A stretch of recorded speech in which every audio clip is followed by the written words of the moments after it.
کہ قرآن و حدیث میں اس بارے میں کیا رہنمائی ملتی ہے، اور اس طرح کی جو ایکٹیویٹیز ہوتی ہیں اسکولوں میں اسے ایکسٹرا کریکولر ایکٹیویٹیز اور بعض موقع پر کو کریکولر ایکٹیویٹیز کے نام سے جانا جاتا ہے، اور ہمارے اپنی زندگیوں میں اس کا بہت زیادہ عمل دخل نہیں ہے، بس کچھ نوجوان اور کچھ لڑکے اس طرح کی ایکٹیویٹیز میں ہم کو نظر آتے ہیں۔ نبی کریم صلی اللہ علیہ وسلم نے اس بات کی ترغیب دی ہے کہ جو اہل ایمان ہوں، مسلمان ہوں، ان کا معاملہ یہ ہونا چاہیے کہ ان کی جسمانی صحت، ان کا فزیکل فٹنس یہ عام لوگوں کے مقابلے میں بہتر ہو، جسمانی طور پر وہ مضبوط ہوں، جسمانی طور پر وہ طاقتور ہوں، جسمانی طور پر وہ ایکٹیو اور ڈائنامک رہیں، اور ان کا فزیکل فٹنس یہ اس بات کی گواہی دے کہ یہ لوگ کاہل اور لیزی قسم کے نہیں ہیں، صبح 10-11 بجے اٹھ کر آنکھ ملتے ہوئے گھر سے باہر نکلنے والے نہیں ہیں، بلکہ یہ لوگ جہاں پر اپنی ایمانی صحت کا خیال رکھتے ہیں وہیں اپنی جسمانی صحت کا بھی وہ خیال رکھنے والے ہیں۔ مسلم شریف کی ایک روایت میں نبی کریم صلی اللہ علیہ وسلم نے موٹیویٹ کیا اس طرح کہ سنو طاقت تیر اندازی میں ہے، سنو طاقت تیر اندازی میں ہے، 3 بار یہ بات ارشاد فرمائی۔ اور بخاری شریف کی روایت میں الفاظ ہیں کہ تیر اندازی کرو میں تمہارے ساتھ ہوں۔ آرچری یا تیر اندازی، تیر چلانا، یہ اولمپک گیمز کے اندر اب بھی شامل ہے، اور نشانے کے حساب سے، ٹارگٹ کے حساب سے اس کی بڑی اہمیت ہے۔ اللہ کے رسول صلی اللہ علیہ وسلم نے صحن کے اندر، مسجد کے صحن کے اندر، مسجد کے سامنے جو کھلی جگہ ہوتی ہے، ایک موقع پر وہاں پر آپ نے گھوڑوں کے درمیان مقابلہ کروایا، گھوڑ سواری کا مقابلہ کیا، ہارس رائڈنگ کا باقاعدہ کمپٹیشن آپ نے منعقد کیا،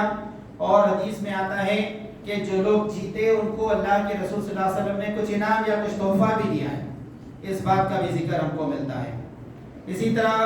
کنز العمال اور الجامع الصغیر کے اندر اللہ کے رسول صلی اللہ علیہ وسلم کا یہ ارشاد نقل کیا گیا ہے کہ ہر چیز لہو و لعب کے اندر شامل ہے سوائے ان 4 چیزوں کے۔ پہلی بات ارشاد فرمائی کہ ایک آدمی اپنے گھوڑے کو سدائے، اپنے گھوڑے کو مینٹین کرے، اسے ٹرین کرے، اس کی صحت کا خیال رکھے، اچھی سواری اچھی کنڈیشن میں اس کے ہو۔ دوسری بات بیان کی گئی کہ 2 نشانوں کے درمیان دوڑنا، یعنی کہ رننگ یا 2 پوائنٹس، 2 ٹارگٹس کے بیچ میں ایک آدمی دوڑے، اس کو پسند کیا گیا۔ تیسری بات اس حدیث میں فرمائی گئی کہ اپنی بیوی کے ساتھ کھیلنا، یعنی کہ اپنے گھر میں وہ باہر بہت انٹرٹین کرنے والا ہو، باہر بہت دوستوں کے ساتھ انجوائے کرنے والا ہو، لیکن گھر میں اس کا کوئی رول نہ ہو، ایسا نہیں ہونا چاہیے، بلکہ یہ بات بیان کی گئی کہ وہ اپنی بیوی کے ساتھ بھی کھیل کود میں حصہ لے اور پیدل دوڑے۔ اور چوتھی بات بیان کی گئی کہ تیراکی سیکھنا اور سکھانا، یہ 2 الفاظ ہیں، سوئمنگ سیکھنا اور سکھانا، ان دونوں کے بارے میں نبی کریم صلی اللہ علیہ وسلم نے یہ بات بیان کی کہ یہ لہو و لعب کے اندر شامل نہیں ہے، مطلب یہ کہ محض ٹائم پاس کی چیز نہیں ہے، ان سے کچھ فائدے انسان کو حاصل ہونے والی ہیں۔ ایک اور چیز کے بارے میں بات بیان کی گئی، حضرت عائشہ صدیقہ رضی اللہ تعالیٰ عنہ روایت فرماتی ہیں، اور یہ حدیث صحیح بخاری میں نقل کی گئی ہے کہ ایک موقع پر کچھ حبشی لوگ آئے، حبشی لوگ یا بدو لوگ ہوتے تھے جو عرب کے دور دراز علاقوں سے، زیادہ تر دیہی قسم کے علاقوں سے، گاؤں سے آتے تھے نبی کریم صلی اللہ علیہ وسلم کی خدمت میں، اور انہوں نے عرض کیا کہ یا رسول اللہ صلی اللہ علیہ وسلم، ہمارا جو قبیلہ ہے اس کا ایک وصف ہے، خاصیت ہے، اس کی ہماری ایک اسپیشلٹی ہے، وہ یہ ہے کہ ہم نیزہ چلانے میں بہت ماہر ہیں اور نیزے کا کھیل ہم دکھاتے ہیں۔ نبی کریم صلی اللہ علیہ وسلم نے اسے پسند کیا۔ نیزہ تلوار کی طرح کا ایک ہتھیار ہوتا تھا اور جو اس زمانے میں جنگوں میں بہت زیادہ استعمال ہوتا تھا۔ اللہ کے رسول صلی اللہ علیہ وسلم نے ان کو اس بات کی اجازت دی کہ وہ مسجد نبوی کے صحن میں یہ کھیل دکھائیں۔ ان کا جو پلے تھا نیزوں کے ذریعے سے، اور یہ کہ ان کا جو شو تھا، اللہ کے رسول صلی اللہ علیہ وسلم نے یہ نہیں کہا کہ جاؤ کسی کھیت میں، کسی میدان میں، کسی اسٹیڈیم یا گراؤنڈ کے اندر جاؤ اور وہاں پر لوگوں کو دکھا لو، بلکہ مسجد کے صحن میں، اور مسجد بھی کون سی؟ مسجد نبوی، نبی کریم صلی اللہ اللہ علیہ وسلم کی مسجد، وہاں کے صحن میں آپ نے انہیں اپنا شو دکھانے کی اجازت دی. نہ صرف اجازت دی بلکہ حضرت عائشہ صدیقہ رضی اللہ تعالیٰ عنہ فرماتی ہیں کہ مجھے اس بات کا حکم دیا کہ میں اللہ کے رسول صلی اللہ علیہ وسلم کے پیچھے آ کر ٹھہر جاؤں، اور میں اللہ کے رسول صلی اللہ علیہ وسلم کے پیچھے ٹھہر کر آپ کے شولڈر پر سے یہ پورا مقابلہ یا ان کا جو نیزے کا کھیل تھا، نیزے کا شو تھا، وہ پورا میں نے دیکھا. اور اللہ کے رسول صلی اللہ علیہ وسلم اتنی دیر تک کھڑے رہے جتنی دیر تک یہ پورا شو چلتا رہا. مطلب یہ کہ ایک دو منٹ انکریج کر کے وہاں سے آپ رخصت نہیں ہوئے، بلکہ اس پورا شو اور نیزہ بازی ان کی ختم ہونے تک اللہ کے رسول صلی اللہ علیہ وسلم ٹھہرے رہے. ایک اور بات جو بیان کی گئی نبی کریم صلی اللہ علیہ وسلم کے بارے میں، حضرت ابو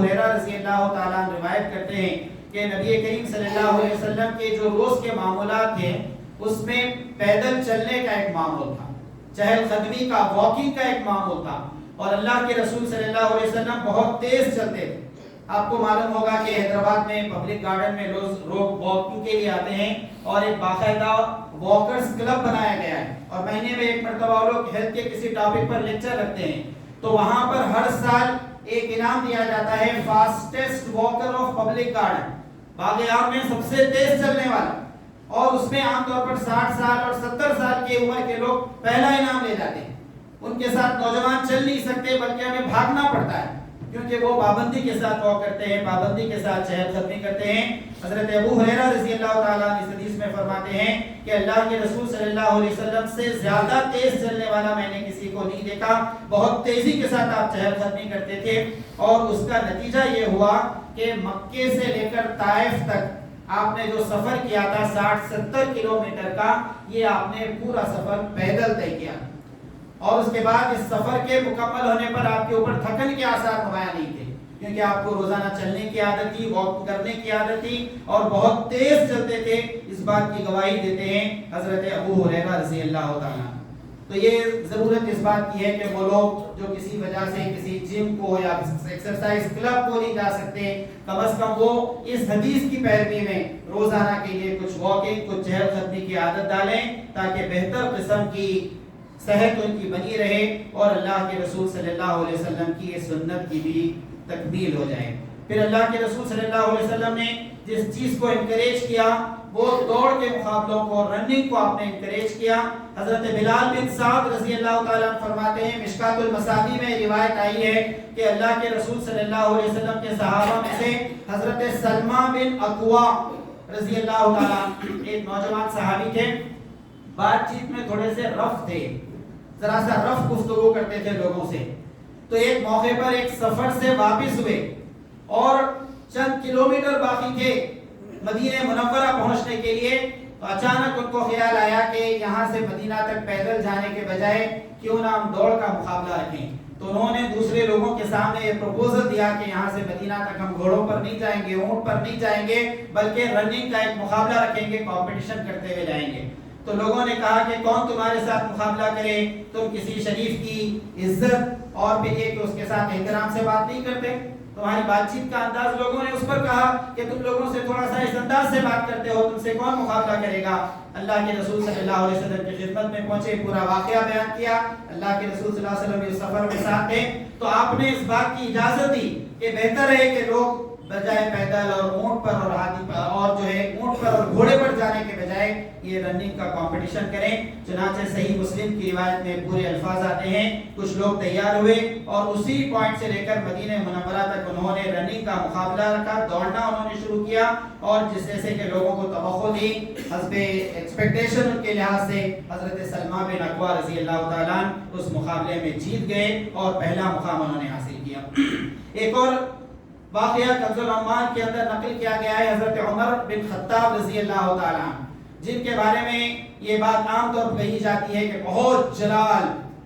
جلال والی شخصیت تھے. لیکن حضرت عمر بن خطاب رضی اللہ تعالیٰ عنہ کو ایک موقع پر تیار کیا حضرت زبیر بن عوام رضی اللہ تعالیٰ عنہ نے، جو خود بہت بزرگ صحابہ میں ان کا شمار ہوتا ہے. اور یہ پورا واقعہ حضرت عمر رضی اللہ تعالیٰ عنہ کے بیٹے حضرت عبداللہ بن عمر رضی اللہ تعالیٰ نے روایت کیا ہے کہ دو بڑی معزز شخصیتیں،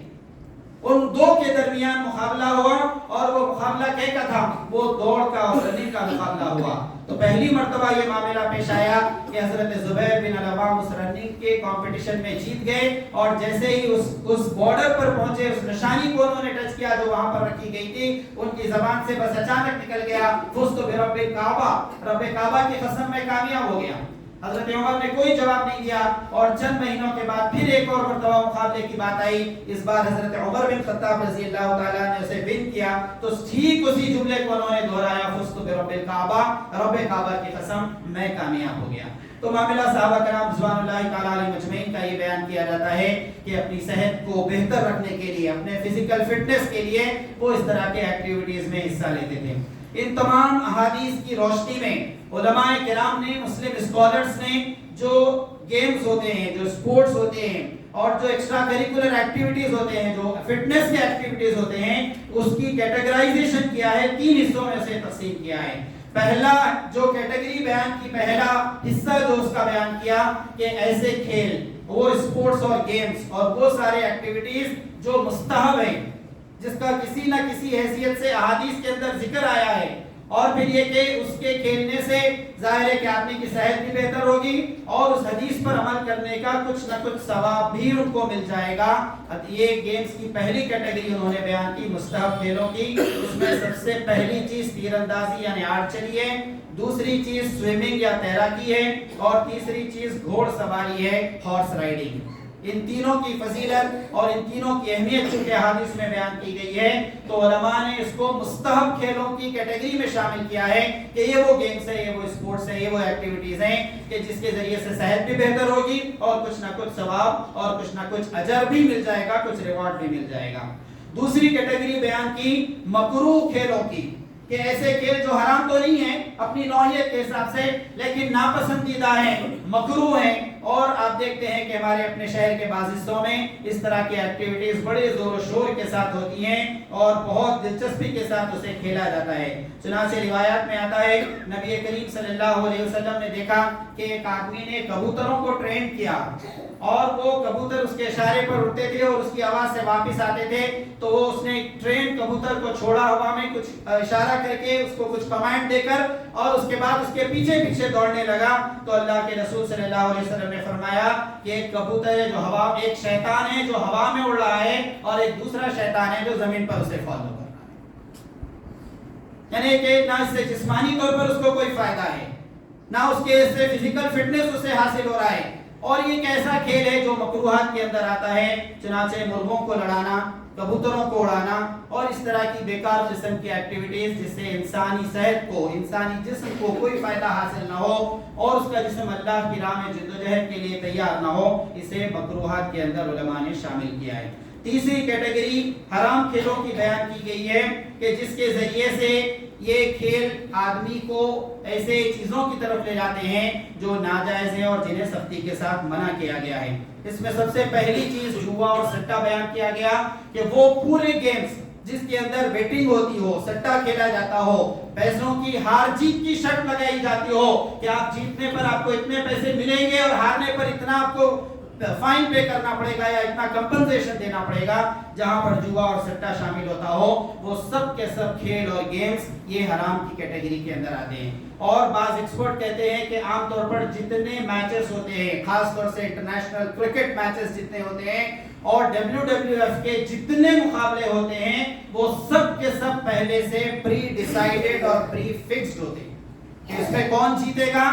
اور کسے کتنے کیچ چھوڑنے ہیں اور کسے کتنی لوز بالنگ کرنی ہے، یہ ساری چیزیں پہلے سے طے ہو جاتی ہیں۔ اور یہ کہ پیسوں کا معاملہ، پیسوں کی لین دین پہلے سے ہو جاتی ہے، کروڑوں ڈالر کی لین دین ہوتی ہے ایک ایک میچ کے پیچھے، اور عام لوگ بھولے بھالے پن سے اپنے 4-5-6 گھنٹے ٹی وی اسکرین کے سامنے نہ صرف یہ کہ اپنا وقت ضائع کرتے ہیں بلکہ اس کے ساتھ ساتھ جذبات میں آ کر، ایموشنز میں آ کر چیخنے اور پکارنے لگتے ہیں، ایک دوسرے سے لڑنے لگتے ہیں۔ اور ابھی آپ نے اخبارات میں دیکھا ہوگا کہ کسی ملک کی تائید اور سپورٹ کرنے پر، نعرے لگانے پر اور پٹاخے چھوڑنے پر ان کے اوپر پولیس کیس بک ہوا اور کئی مسلم نوجوانوں کو جیل بھیج دیا گیا۔ تو اس طرح کی حماقتوں کے اندر مبتلا ہونا یہ ناپسندیدہ ہے۔ WWF جو گیم ہے علماء نے اسے حرام قرار دیا ہے، اس لیے کہ اس سے جان کا خطرہ اور جسمانی مار کا خطرہ لاحق ہوتا ہے، اور اس طرح کے میچز یہ بھی پہلے سے ڈیسائیڈڈ ہوتے ہیں کہ اس میں کون جیتے گا اور کون ہارے گا، اور پیور ایکٹنگ ہوتی ہے، کوئی بھی ایک مقابلہ ریئل نہیں ہوتا ہے۔ لیکن اس طرح کے گیم کے بارے میں بات کہی گئی کہ وہ جو نوجوان اور بچے ٹی وی پر اس طرح کے اور یوٹیوب پر اس طرح کے گیمز دیکھتے ہیں، ان کے اندر تشدد، ان کے اندر مار پیٹ اور ایک دوسرے پر حملہ، اور ذرا سا چانس ملنے پر اپنے ساتھیوں کو گھونسے مارنا اور اپنی جسمانی قوت کا مظاہرہ اور ڈیمو کرنا، یہ اس طرح کی عادتیں ان کے اندر آ رہی ہیں۔ اس کا نتیجہ یہ ہے کہ جونیئر کالجز کے اندر جہاں پر جسٹ 10th پاس بچے ہوتے ہیں، ابھی اسکول سے باہر نکلے ہیں، وہاں پر مہینے 2 مہینے میں کہتے ہیں ایک آدھ بار پولیس آ ہی جاتی ہے، ایک نہ ایک پولیس کیس ہو ہی جاتا ہے کہ بچے آپس میں لڑ گئے۔ ڈگری کالج میں اور زیادہ، انجینئرنگ اور اس طرح کے ہائیر ایجوکیشنز میں ریگنگ کے نام پر، اور ابھی آپ نے دیکھا کہ ہمارے اپنے ریاست کے اندر، ہماری اپنی اسٹیٹ کے اندر اپنی طاقت کا انہوں نے ریگنگ کی شکل میں مظاہرہ کیا، 8-10 لوگ جیل کے اندر پہنچ گئے۔ تو علماء نے ایک کیٹیگری بیان کی کہ کھیلوں کی جو 3rd کیٹیگری ہے وہ حرام کھیلوں کے اندر آتی ہے، جس میں جوا اور سٹہ ہو، پیسوں کا لین دین اس شرط کے ساتھ ہو کہ جیتنے پر اتنے اور ہارنے پر اتنا نقصان برداشت کرنا پڑے گا، یا پھر یہ کہ اس میں جان کا اور جسمانی اعضاء کا، اپنے جسم کے جو پارٹس ہیں اس کو نقصان پہنچنے کا خطرہ ہو، ان سب کے ساتھ منع کیا گیا۔ لیکن اس میں اگر باکسنگ اور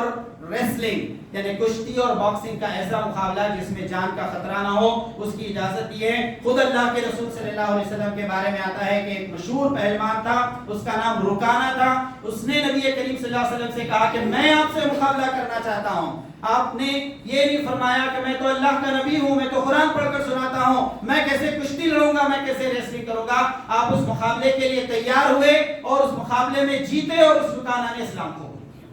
تو اللہ کے رسول صلی اللہ علیہ وسلم نے اس کو استعمال کیا اسلام کی اشاعت کے لیے۔ ایک اور چیز یہ بیان کی گئی کہ محض شوق کے لیے، محض ٹائم پاس کے لیے شکار کھیلنا، ہنٹنگ کرنا، اسے منع کیا گیا۔ اس طرح ہنٹنگ کے اندر، شکار کے اندر بھی 3 کیٹیگریز بیان کیے گئے۔ پہلی کیٹیگری وہ جائز قسم کا شکار، یعنی کہ وہ پرمیٹڈ ہنٹنگ ہے کہ جس میں آدمی جائز چیزوں کا شکار کرتا ہے، اور پھر یہ کہ وہ گوشت استعمال کرتا ہے، اس کنٹری کے، اس ملک کے جو لاز ہیں، IPC کے جو رولز ہیں، اس کی خلاف ورزی نہیں ہوتی۔ جیسے ہندوستان میں اگر آپ ہرن کا شکار کریں گے تو جیل پہنچ جائیں گے، لیکن امریکہ میں بعض اسٹیٹس کے اندر ہرن کا، ڈیر کا شکار وہاں پر جائز ہے، مطلب قانون کے لحاظ سے اس کی اجازت ہے، تو لوگ شکار کرتے ہیں اور ہرن کا گوشت استعمال کرتے ہیں۔ تو ایسا شکار جس میں انسان جائز قسم کے جانور کو مارے اور پھر یہ کہ اسے حلال کرنے کے بعد اس کا گوشت استعمال کرے، اس کی اجازت دی گئی۔ اس کی دوسری کیٹیگری مکروہ بھی بیان کی گئی کہ نہ محض ٹائم پاس کے لیے شکار کرے، کوئی جانور کا گوشت کھانا اس کا مقصد نہیں ہے، محض ٹائم پاس کے لیے، انجوائے کرنے کے لیے کرے تو اسے مکروہ قرار دیا گیا، اور قتل ناحق کے طور پر اگر کرے تو اس کو حرام قرار دیا گیا۔ چنانچہ حدیث کی کتاب مسند نسائی اور حاکم کی روایت میں الفاظ ہیں، اللہ کے رسول صلی اللہ علیہ وسلم نے ارشاد فرمایا کہ کوئی آدمی کسی چڑیا کو، کسی برڈ کو ناحق قتل کرے تو وہ اللہ کے دربار میں اس کی شکایت کرے گی۔ تو لوگوں نے کہا کہ حق کے ساتھ کیسے چڑیا کا، ایک برڈ کا شکار کیسے کیا جا سکتا ہے؟ تو آپ نے فرمایا کہ اسے شکار کرنے کے بعد زندہ پائے، اسے ذبح کرے اور اسے غذا کے طور پر استعمال کرے، تب اس کی اجازت دی گئی۔ قرآن مجید نے بھی اس کا ذکر کیا ہے، وَلَحْمِ طَيْرٍ مِّمَّا يَشْتَهُونَ، جنت میں جو نعمتیں ملے گی اس میں سے ایک نعمت یہ ہے کہ بہترین قسم کے پرندوں کی غذا، بہترین قسم کے پرندوں کا گوشت، یہ ان کی ضیافت کے لیے پیش کیا جائے گا۔ تو یہ کنڈیشنز بیان کیے گئے کہ اگر اہل ایمان کسی ایکٹیویٹیز کے اندر، کسی اسپورٹس کے اندر، وہ فٹ بال ہو یا کچھ اور گیم کے اندر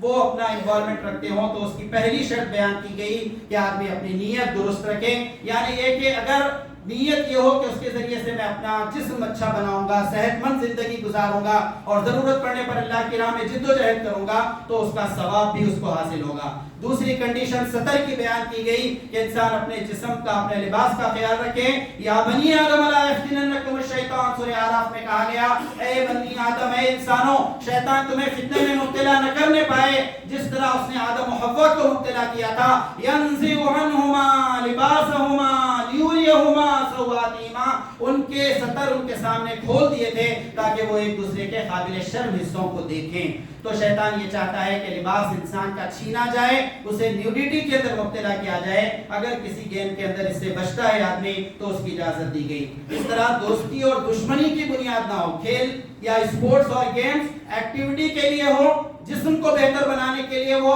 انجوائمنٹ اور ریکریشن کے لیے ہو, دوستی اور دشمنی کی وجہ سے نہ ہو کہ میچ دیکھتے دیکھتے لوگ دو حصوں میں بڑھ گئے. ایک گروہ یہ ہے کہ ایک کنٹری کی تائید کر رہا ہے اور دوسرا اس کو کنڈم کر رہا ہے اور ایک دوسرے پر مار پیٹ کی اور حملوں کی نوبت آ جائے, تو اس سے منع کیا گیا. یہ بات بھی بیان کی گئی کہ اپنی جان کو خطرے میں نہ ڈالیں. جس طرح سے بل فائٹ کا مقابلہ ہوتا ہے, سورہ بقرہ میں کہا گیا وَلَا تُلْقُوا بِأَيْدِيكُمْ إِلَى التَّهْلُكَةِ, اپنے ہاتھوں سے اپنے آپ کو ہلاکت کے اندر مت ڈالو. ایسی چیزیں جس کے اندر مردوں اور عورتوں کا بہت زیادہ اختلاط ہوتا ہو, وہ ایک دوسرے کے ساتھ ان کے سیٹنگز اور ایک دوسرے میں ملنا جلنا ہو جاتا ہو, حرام کمائی اس سے آتی ہو, کسی جانور یا انسان کو تکلیف پہنچائی جاتی ہو, تو اس طرح کے کھیلوں سے بھی منع کیا گیا. یہ بات اصول کے طور پر بیان کی گئی. افحسبتم انما خلقناکم عبثا, کیا تم نے یہ سمجھ رکھا ہے کہ تم کو بس یوں ہی بیکار پیدا کیا گیا ہے. وما خلقنا السماوات والارض وما بینہما لاعبین, سورہ دخان میں کہا گیا کہ ہم نے اس دنیا کو, اس زمین اور آسمان کو لعب اور کھیل کے طور پر نہیں پیدا کیا.